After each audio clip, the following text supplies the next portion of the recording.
ওস্তাদ একটা কথা কই, কয়দিন ধরে দেখতেছি আপনার মনটা খুব বেশি খারাপ। কি হয়েছে ওস্তাদ? কথা কম, ঝাঁটান। ঝাঁটা? ঝাঁটা দিয়ে কি করবেন? জায়গা তো পুরাই পরিষ্কার, দেখেন নাকি চকচক করতেছে। সকালে যাওয়ার সময় দেখলাম তো বুয়া ঝাড়ু দিতেছে। কইছিলি?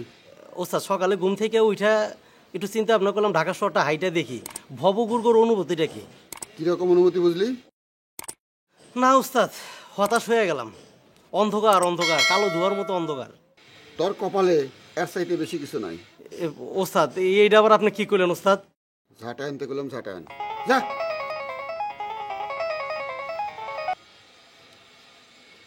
হ্যালো। হ্যালো মামা। মামা একটা দারুণ খবর আছে। কি দারুণ খবর?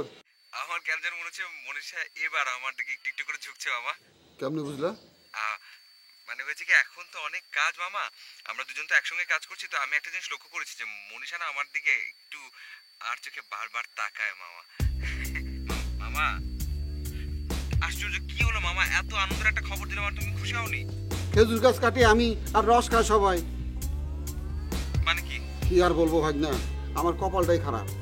আশ্চর্য, কি বলবো, একটু খুলে বলো না, কিছু তো বুঝতে পারছি না। কেন বুঝো না? ভালোই শিখছো, তোমারে দিয়ে হইব। আচ্ছা মামা, তুমি আমাকে একটা জিনিস বলো তো, তুমি কি আমার উপর রাগ করে আছো? না না, রাগ করি নাই, সব রাগ আমার কপালের উপর। কি হয়েছে বলো না। দুলা ভাই শুদ্ধ মানুষ গড়ার কারখানা কোন জায়গায় শুরু করবে জানো? না, কোথায়? আমাদের গ্রামে। সত্যি আমাদের গ্রামের তো অনেক আনন্দের খবর, আমি তো খুবই খুশি। করো, যত খুশি আনন্দ করো। করবোই তো। রাস্তা যে দেখায় সে তো আর গাড়ি চালাইতে পারে না।